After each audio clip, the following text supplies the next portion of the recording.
To be Hawaiian is to believe there is a life force in all things, called mana. Stones have mana. People have mana. There's mana on the winds. Words breathe with mana. Spoken words and words that are chanted.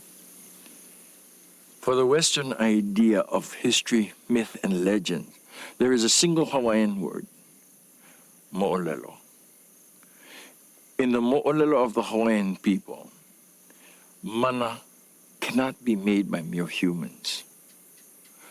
Neither can it be destroyed.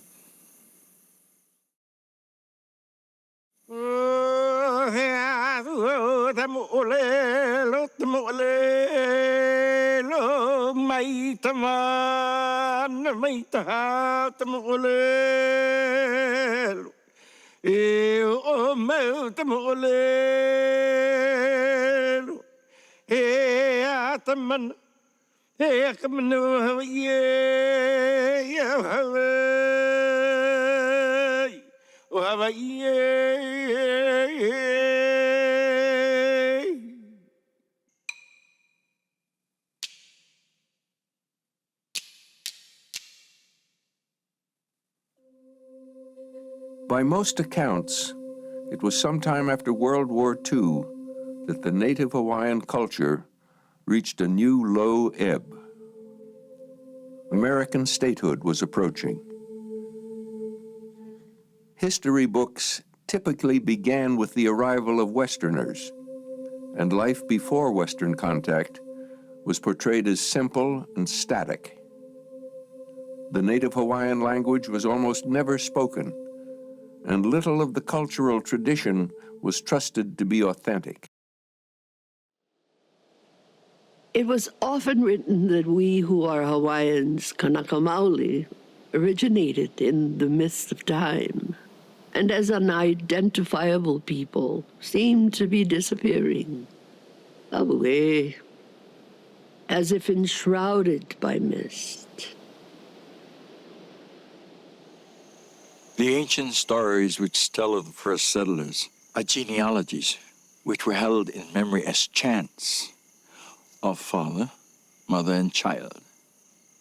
Makahiki, Makahine, Makahiki.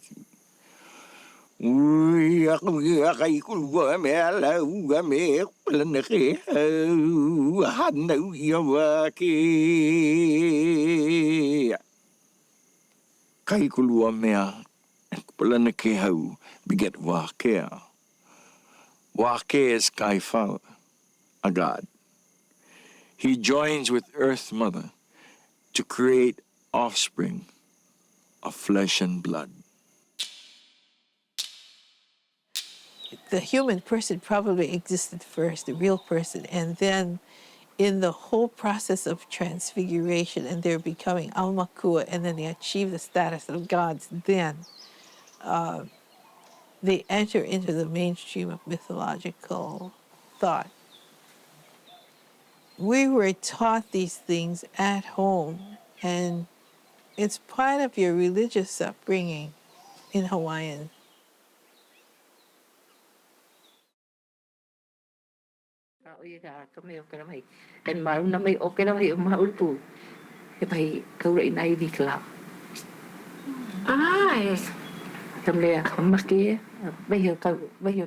During the 1950s, voice recordings of Hawaiians were made in remote places which had remained relatively untouched by the process of change. The interviewer was Mary Kawena Pukui, who spoke flawless Hawaiian from her childhood days. There was no Hawaiian dictionary in print. Such written guides to the culture as existed were few in number. David Malo, author of a book titled Hawaiian Antiquities, deceased in 1853. Abraham Fornander, author of an account of the Polynesian race, deceased in 1887. And so to this increasingly obscure subject of Hawaiian life, Mrs. Pukui brought a staggering grasp of traditional Hawaiian knowledge. In collaboration with Samuel Elbert, she produced her Hawaiian English dictionary. In collaboration with scholars of the Bishop Museum, she produced accounts of Hawaiian family life, fishing, farming, proverbs, and place names. In the course of her arduous work, she turned to the archive of the 19th century Hawaiian language newspapers and began to reveal in English the writings of native historians of days gone by. Her greatest find was Samuel M. Kamakau, whose talent lay in revealing Hawaiian civilization as consisting of real people and his epic story. Tom Kahekili that Kamehameha was nui nui ali'i, meaning that he had a great army, and that Kahekili was u'uku ali'i. From the republication of Kamakau's work in 1961, his writing infused the native Hawaiian subject with a whole new vitality. He was a great chief, and that Kamehameha descended from nothing. The historian Samuel Kamakau warned against our becoming he lahui kanelilua o kamu'olelo, a race without a history. We must preserve our story. In Kamakau's words, e ho'omai aku I kamana o ma'amau, iwai no ke kahimau kanakae. O mana o pilako I keia la hui kueva, ililu ia la ko iloko kamea ino. Pa kamakani mai I keia mau one. Down the hallway at Bishop Museum, a scientist named Kenneth Emery was likewise looking for new ways of revealing the Hawaiian past. He had shared the dominant view that the story resided in the stone features left from Hawaiian times. But then he began to dig in the subsurface. When he began his excavation program in 1950, it was as a field school, actually in the summer, to train UH students how to dig. And he actually finds a lot of material culture artifacts unexpectedly in this site. But more importantly, Willard Libby at Chicago had just invented radiocarbon dating, the technique of radiocarbon dating, and had put out a call around the world for samples to test the method. So there's now an independent means of establishing age chronology. And all of a sudden, Hawaii started to have a past that was not static or changeless. There was a huge amount of change. And you could reopen questions about Hawaiian origins, migration routes, on the basis of archaeologically excavated, dated materials. The movement that some have called the Hawaiian Cultural Renaissance was something that started very quietly and by many people, each in his own way, but each having the same feeling of urgency, observing that things were slipping away.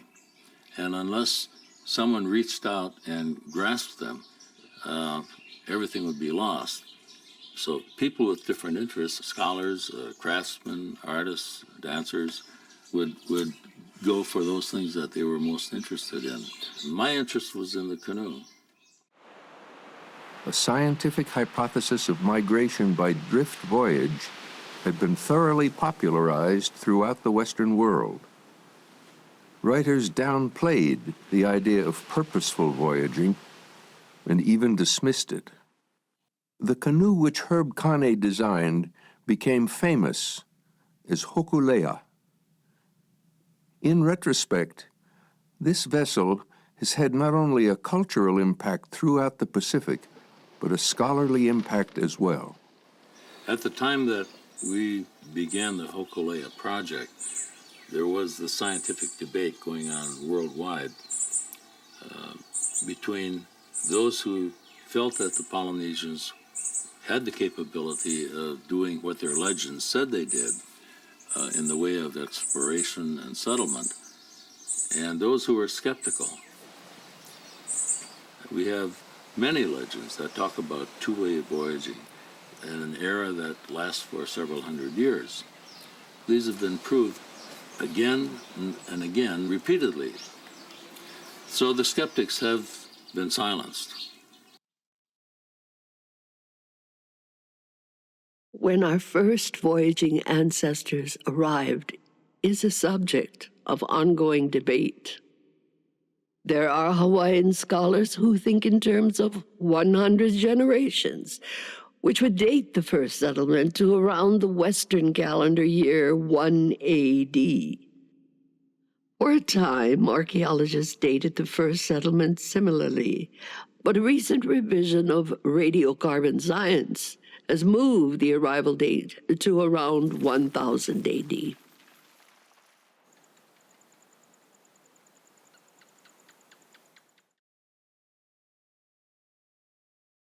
The acceleration of land development in Hawaii during the 1960s led to the passage of a law which requires the archaeological study of land before its use can be changed. Year after year, this law generated raw data. Then the State Historic Preservation Office began feeding the data into a computer. Together, the dates show a remarkable pattern in which the focus of settlement activity on Oʻahu is almost entirely in the coastal lowland during the migration and early settlement period. There would be few enough people that everybody could live at the prime areas on the coast. They'd have their gardens close to hand, they'd fish, they'd farm, and they'd interact with their neighbors down the coast. The largest cluster of early radiocarbon dates is on Oʻahu.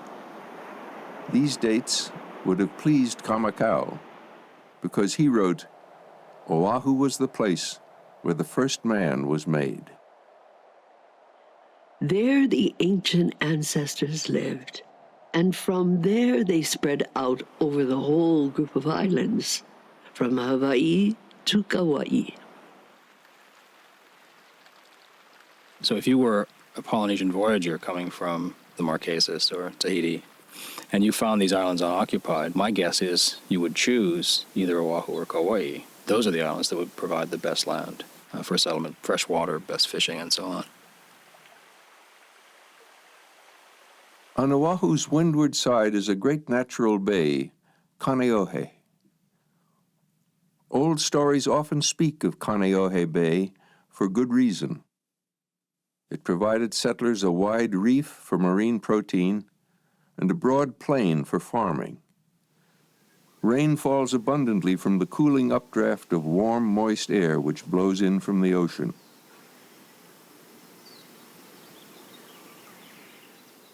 At the northern tip of the bay is Kualoa. It was a landing place for the early settlers, which is why it has become a ceremonial landing place for the reenactment of voyages today. The voyager Kaha'i transported a breadfruit tree across thousands of ocean miles and planted it at Kualoa. Kualoa became a place of refuge. Here chiefs forgave transgression and spared lives. In death, their bones were hidden here, so that their mana, their inherent power, would not be disturbed.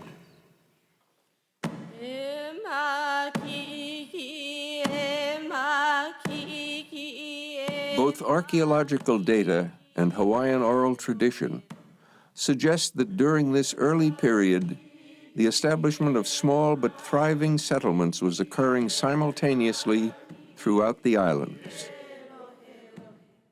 The structure of this early society was based on an extended family, or ohana system, with chiefs who had close relationships with the settlement communities.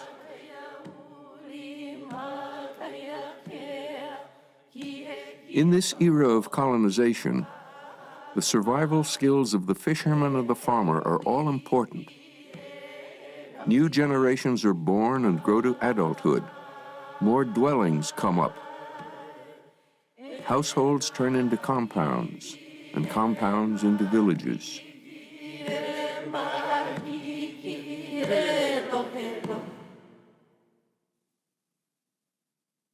On the island of Hawaii, the birth of children was celebrated over time by the carving of petroglyphs. The hole in the center of the petroglyph represents the firstborn. Concentric circles mark succeeding births in the family. Estimates of the eventual Hawaiian population, a low of 250,000, a high of 800,000, or even 1 million, are likewise in dispute. But on the pattern of population growth, there is more agreement. When it was growing most quickly, it's a kind of a situation where a grandson's experience of his society would have been very, very different from his grandfather's. You have to have bigger, more fields, larger agricultural areas, so that you start to have to walk farther and farther from home to get to your garden. At a certain point, it stops being convenient or desirable to walk that far. And you have to begin to think about not living on the coast anymore, but moving back into the inland areas and setting up a house there closer to your agricultural fields. Activity inland and upland, as reflected by carbon dates, becomes much more pronounced and actually increases at a more rapid pace than activity along the coast. In this expansion period, the emphasis of religion settled onto the tabu, with the godlike nature of the chiefs, and the distance between chief and commoner widened. An ancient birthing stone, Kukani Loko, was the most desirable place for a chief of great rank to be born, a place filled with mana. Construction of the first large temples tell a story of the massing of people, the stockpiling of food to feed them, and chiefly power to rule them.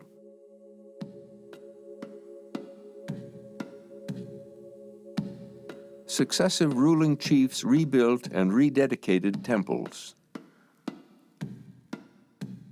The Kaneohe Heiau of leeward Oʻahu is the fourth version of a temple on this site. In its earlier form, it was dedicated to the god of agriculture, and then to the god of war. These large temples occurred wherever significant numbers of people lived, and eventually were to be found up and down the mountain ridges and along the coasts. Their extensive presence is testimony to the spread of people throughout the islands. Intricate water systems were built to irrigate agricultural terraces. These gravity flow systems ran from upland to midland to near shore to the ocean. Communities were formed from ridgeline to ridgeline and from the mountains to the sea. The Hawaiian ahupua'a.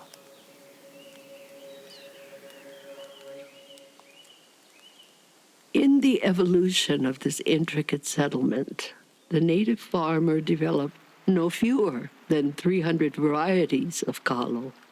Hawaiians had a varied and healthy diet, not only of poi from kalo, but breadfruit, coconut, banana, pigs, and chicken. Great walled fish ponds were built along the seacoast.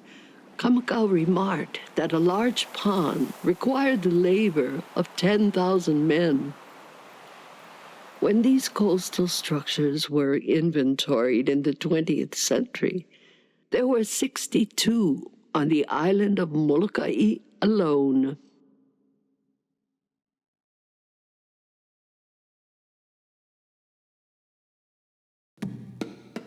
By the end of the expansion period, all the islands seem to have been extensively occupied.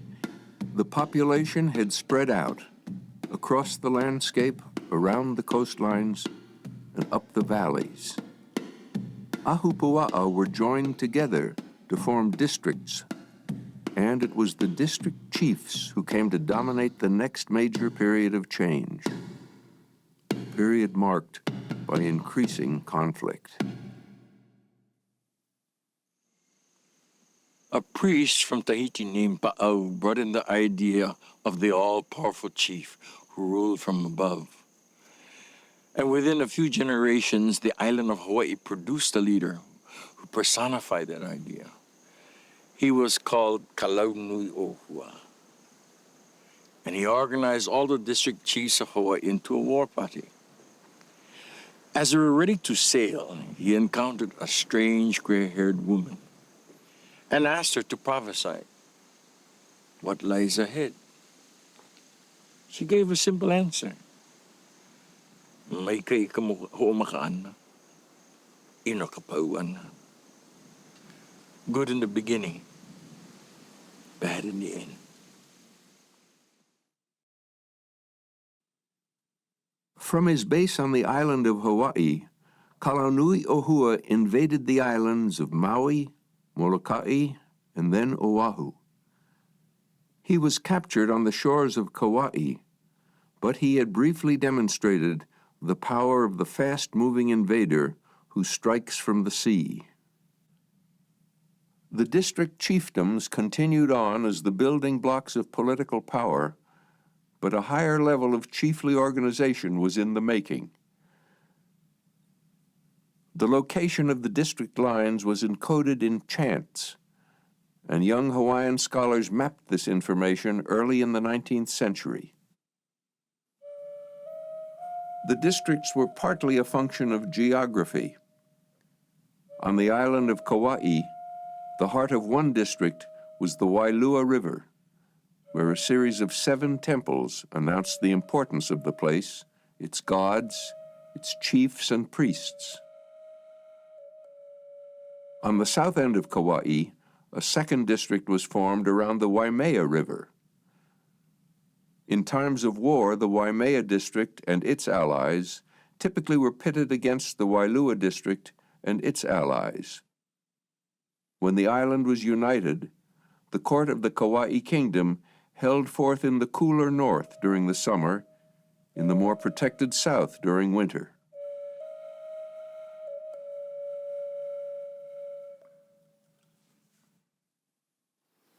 When each island is considered in this way, that is in light of how its original settlement developed, the differences among islands become much more apparent.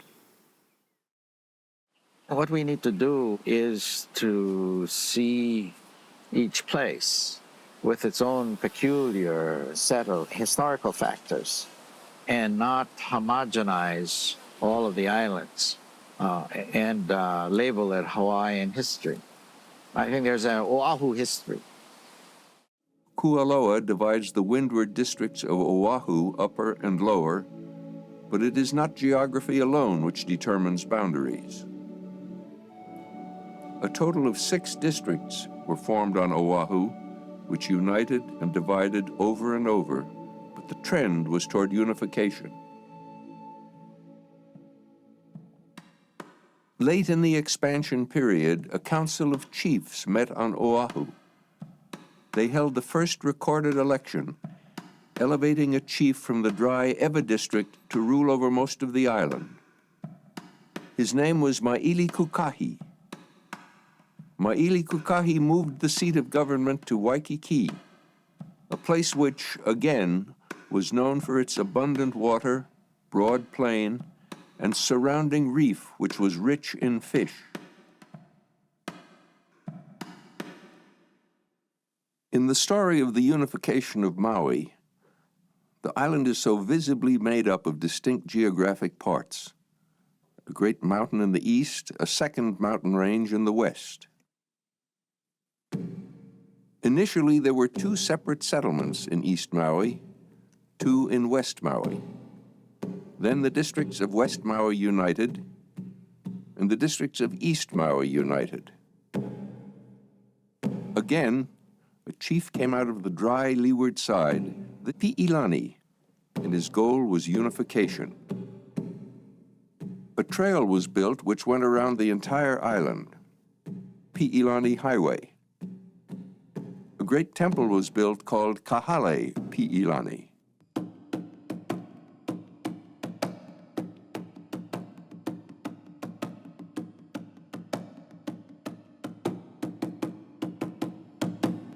Piʻilani Hawaiʻi is gargantuan in size because unlike other heiau where a ridge is contoured or manipulated to look like a human-made platform, Piʻilani Hawaiʻi is actually a ravine that's filled in, which constitutes large quantities of rock. In rough estimates, it would have taken 1,000 people a good year, to build.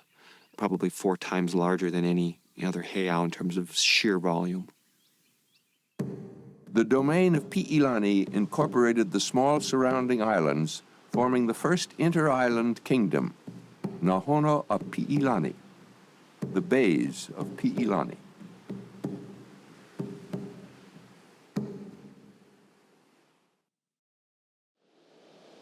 The unification of the island of Hawaii occurred shortly thereafter.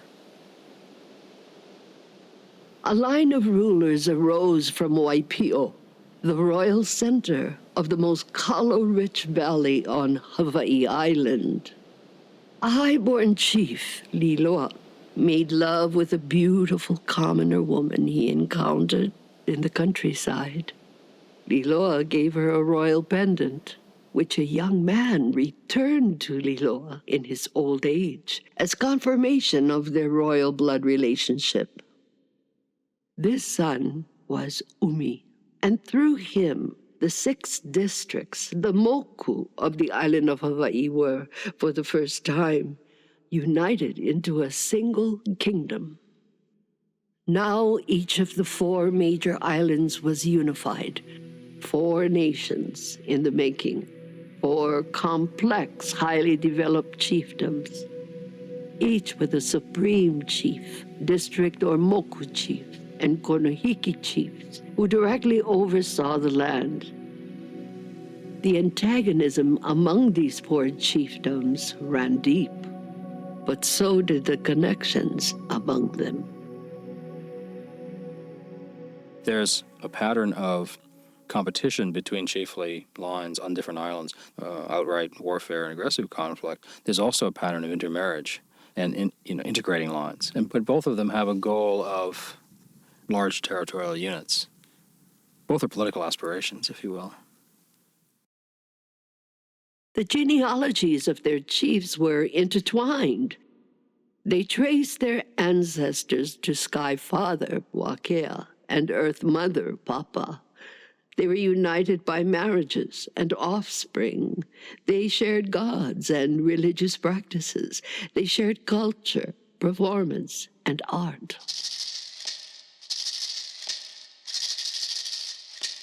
Actually, they were all one because they were all from the same trunk of the tree. And as you see these branches go out, the trunk still comes from the same source. So it's this crisscross, this internecine rivalry that you see. Oʻahu abandoned its peaceful ways. It annexed Kauaʻi and Molokai as well, so that Oʻahu became an inter-island kingdom. As a result, Maui was threatened on both sides. Again and again, the chiefs of the island of Hawaii mounted raids on Maui, and their armies took over the fertile Hana district of Maui for generations. The major island chiefdoms were competing furiously, but geography was such that it did not readily produce an all-powerful victor. Then, out of the north, a totally unfamiliar sight appeared.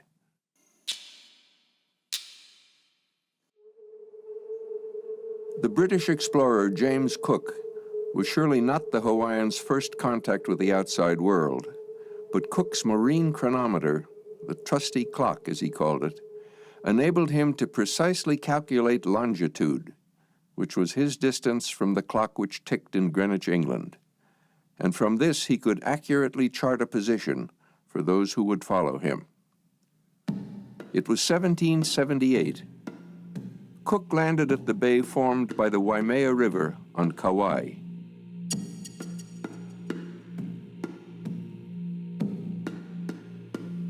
The islands are volcanic. They contain no metal. All that Cook saw had been wrought from wood and stone and fiber. Kamakau wrote that the men sent out in canoes saw how much iron there was along the side of the ship and on the rails, and they said excitedly to each other, "Oh, how much dagger material there is here." Cook went ashore. He gave the people of Kauaʻi nails and iron pieces. They gave him 70 to 80 pigs, fowl, bananas, and taro. On the second day, a crowd, excitedly seeking to engage in further trade, encircled a water-gathering party led by a Mr. Williamson. I quote from the diary of the British. It did not appear to Mr. Williamson that the natives had any desire to kill or even hurt any of his party, but rather seemed excited by curiosity. They pressed so thick upon him that he was obliged to fire, by which one man was killed. Well provisioned, Cook sailed away north, but returned to the island group in less than a year, in early 1779. This time he sailed into the northern side of the kingdoms of Maui and Hawaiʻi, and almost immediately he encountered the great island figures of the time. First he met Kahekili, the king of Maui, known for his cunning, his fierceness, for the black tattoo which covered one half of his body. The ship's cat fell off the Discovery, and the Hawaiians picked it up and returned it to the British, no doubt somewhat alarmed at what they had picked up because they had never seen a cat before. Cook then met the chief of the Hawaii kingdom, Kalaniʻopuʻu. He too was a fighter, a seaborne raider, and in his entourage was a young war chief named Kamehameha. Kamehameha was 6 1/2 feet tall and was renowned for his bravery in fighting the armies of Maui. Now he boarded Cook's ship, studied it, and stayed the night. He was aware of the red-mouthed gun, which had taken the life of the man on Kauaʻi, but this was his first direct exposure to Western technology. Cook spent 6 weeks circling the island of Hawaii. Then he sailed into an astonishing gathering in progress at Kealakekua Bay, the annual Makahiki celebration. It was the time for paying tribute to the chiefs, a time when all war ceased.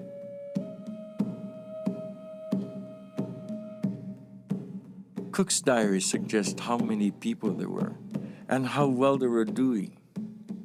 He described canoes arriving from all parts, so there were no fewer than 1,000 about the 2 ships, most of them crowded with people and well laden with hogs and other productions of the islands. All the shore was covered with spectators. Many hundreds were swimming around the ships like shoals of fish. The scene of the arrival of Cook at Kealakekua Bay was probably the most exciting event of all of Cook's travels. What he encountered was a people, a society in full flower, a healthy, affluent society. Cook's lieutenant described the taro fields as plantations divided by regular ditches. It appeared hardly possible for the country to be cultivated to greater advantage or to yield a larger supply of food. As to the quality of workmanship, the British wrote, "In everything manufactured by these people, there appears to be an uncommon degree of neatness and ingenuity, a superiority of taste." And as to that question of the quality of human relationships, one of the British diaries said, "We did not hesitate to trust ourselves amongst them at all times, and in all situations. The extensive accounts of the Cook voyage form a window into the state of Hawaiian development. The population was robust and athletic. The people gave every indication of enjoying themselves immensely. They wore the most beautiful, refined bark cloth in the Pacific.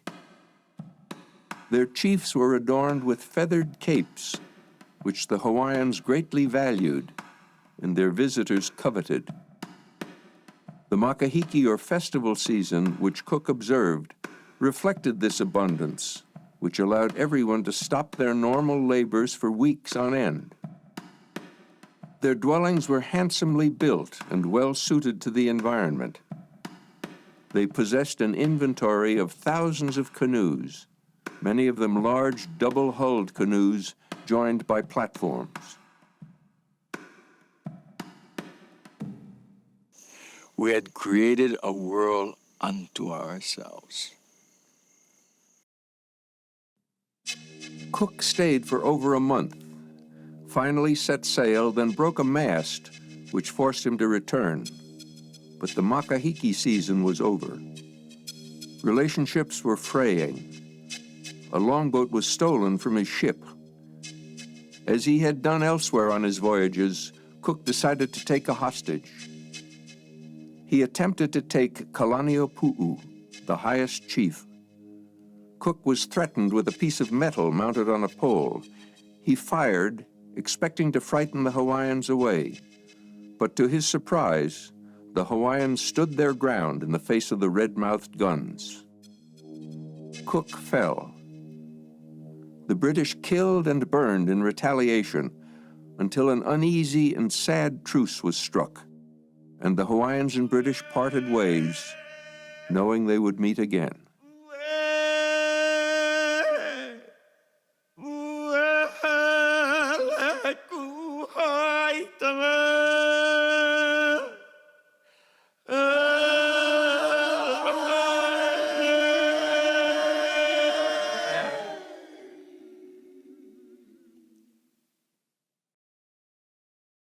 The havoc resulting from Western contact had been set in motion. The trading, stockpiling of guns, and worst of all, the spread of disease. But outward events followed the scenario which had been so long in the making, unifying all of the islands. Kapai'aina o Hawaiʻi. Most schoolbook history begins with the warrior king Kamehameha, unifying all the islands, as if by a wave of the hand. Even the English meaning of his name, the Lonely One, is widely remembered. He does stand by himself as a historic figure. But the stage was set for him by others, by Kahekili of Maui, whose name means thunder, and Kalaniʻopuʻu of Hawaii, the Mount of Heaven. Kahekili and Kalaniʻopuʻu had grown old fighting one another. 2 years after Cook, Kalaniʻopuʻu died, and Kahekili, despite his own advanced age, made his most daring moves. Kamakau said that Kahekili lay sleepless with covetous longing for the taro-rich lands of Oʻahu. Oʻahu was kind of isolationist.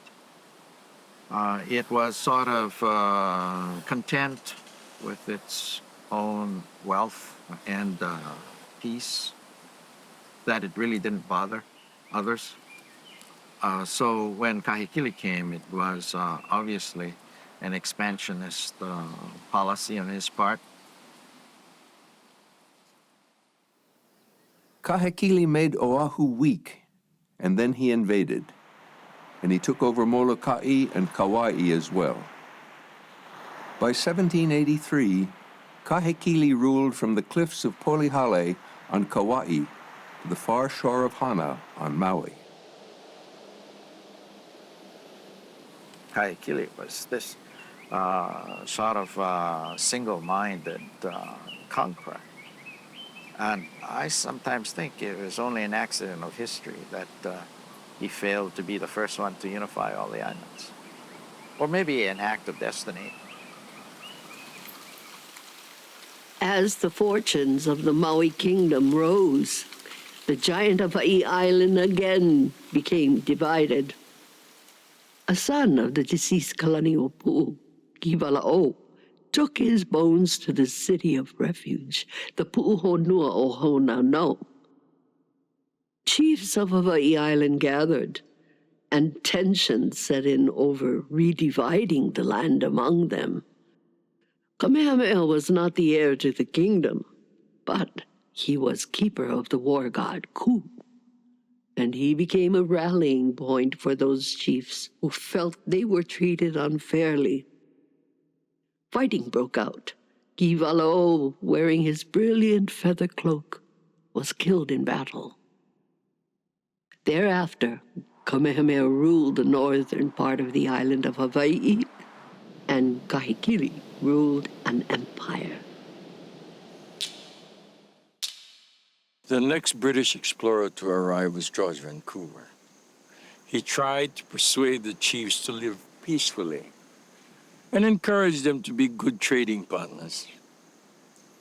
But he made the mistake of saying in Kahekili's presence that Kamehameha was a great chief. Kahekili was old by then, but he responded readily. Kamehameha has come up from nothing. Oʻahu keli inu. I am the great chief. There was a feud between a trader and a relative of Kamehameha, which resulted in a ship, the Fair American, falling into Kamehameha's hands.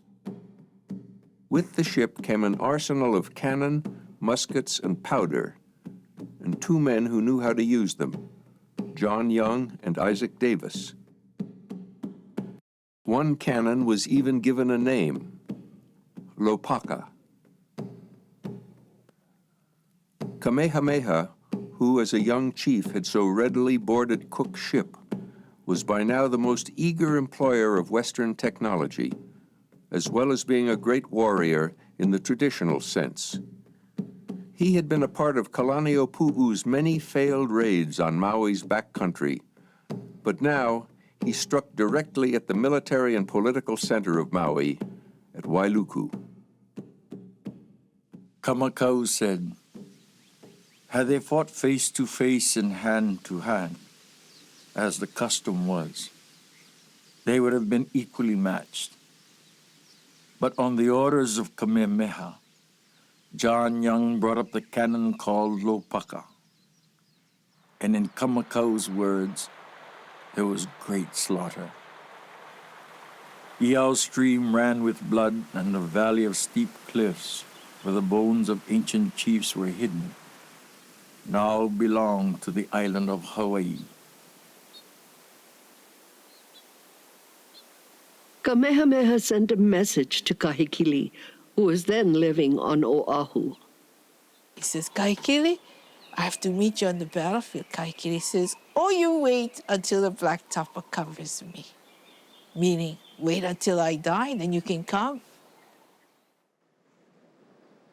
Kahekili, at the age of 87, died peacefully on Oʻahu, in Waikiki, the great prize of his conquests. But between the Maui and Hawaiʻi kingdoms, there was no peace. Kamehameha's enemies stirred on his home island, Hawaii, forcing his return. Tradition took over. Kamehameha consulted a prophet. How might he become the ruler of all the islands? Build a great house for your God, the prophet said. No one, Kamakau wrote, not even a tabu chief, was excused from the work of carrying stone. Kamehameha himself labored with the rest. In the telling and retelling of the mo'olelo, this is a moment which continues to be regarded as a turning point in history. a crucial event in the development of Hawaii as a nation. The effect on Kamehameha's fortunes was startling. The effect on his adversaries, devastating. Oʻahu and Kauaʻi attacked, and Kamehameha turned back their forces at sea in what would be called the Battle of the Red-Mouthed Guns.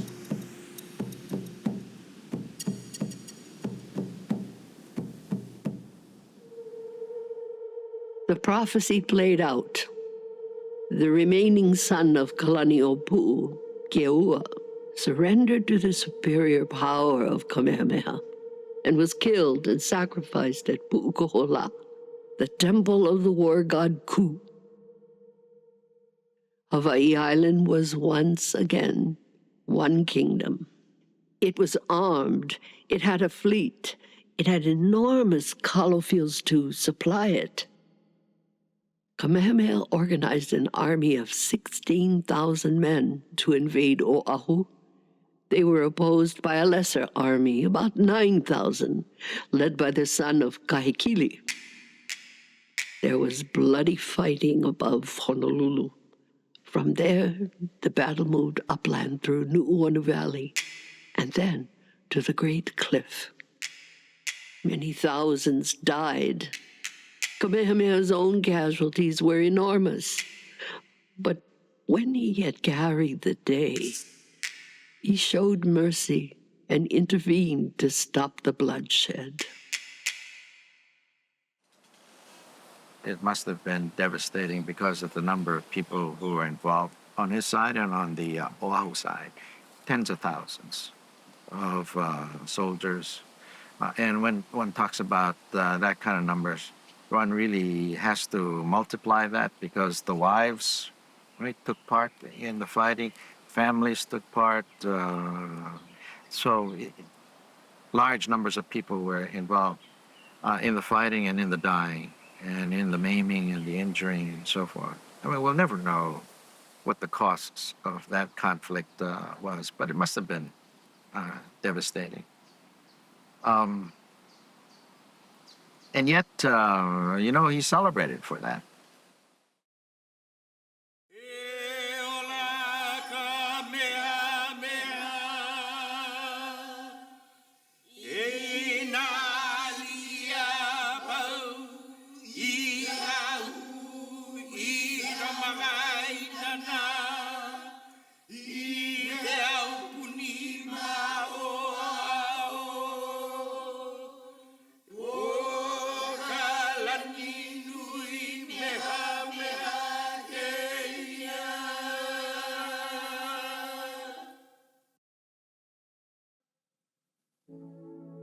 The last great battle was over. According to his genealogy, the new king traced his ancestry back through 99 generations. The name of his home island became the name by which the new kingdom was known to the world. Hawaii, homeland. In the old tradition, Kamehameha came to be perceived as godlike, and he used that power to transform the islands into a peaceful, dynastic nation-state.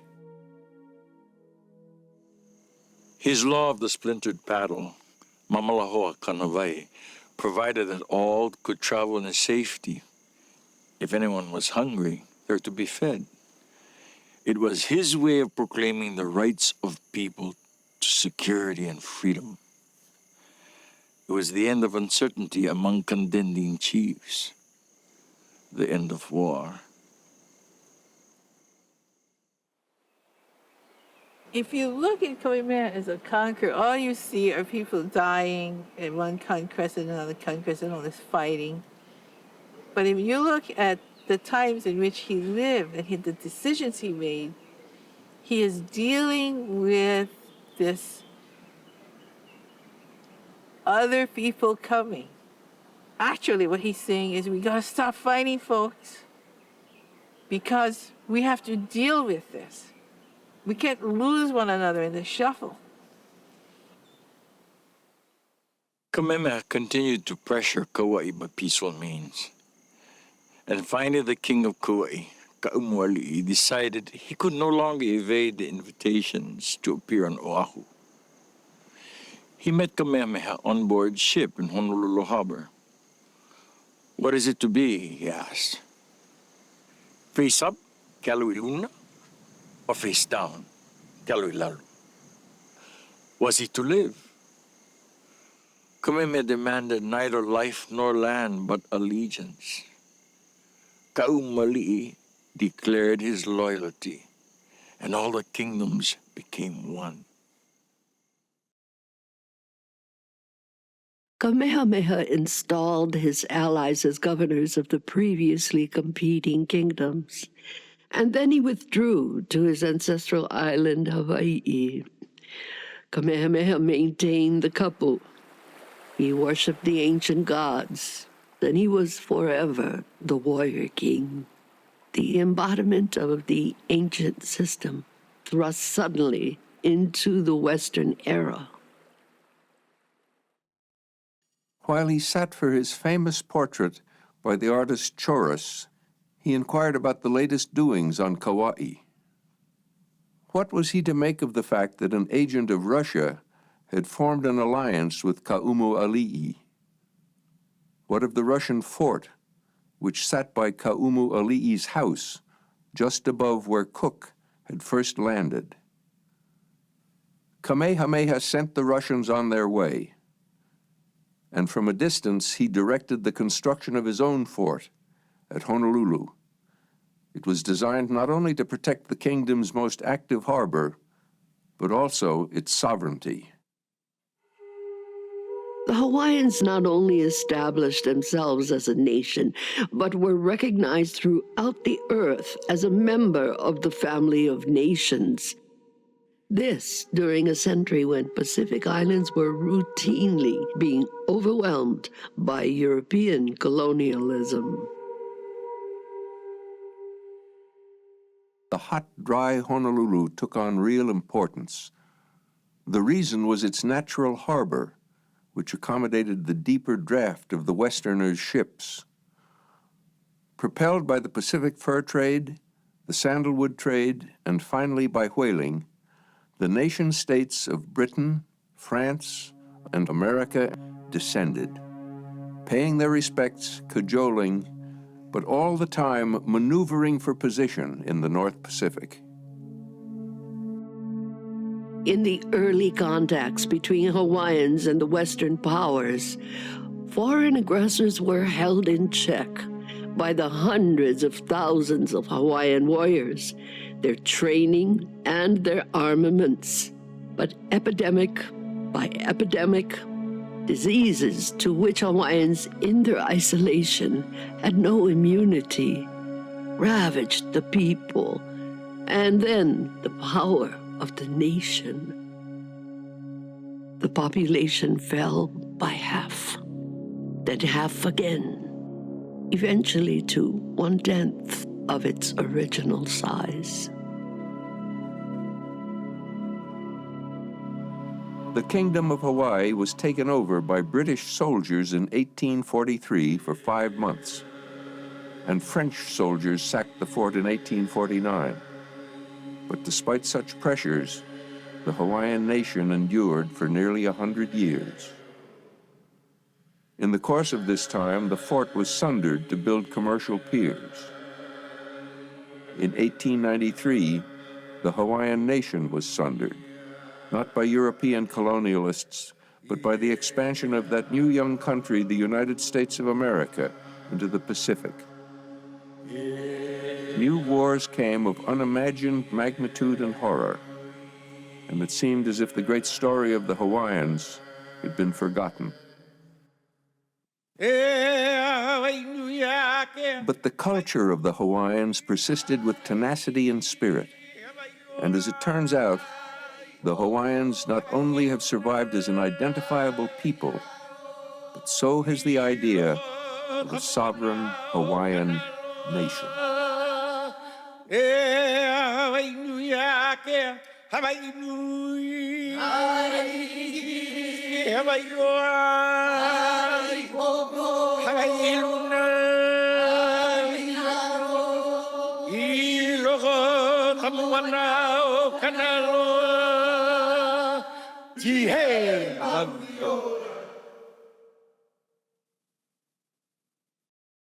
We the warriors, born to live on what the land and sea can give, defend our birthright to be free, give our children liberty.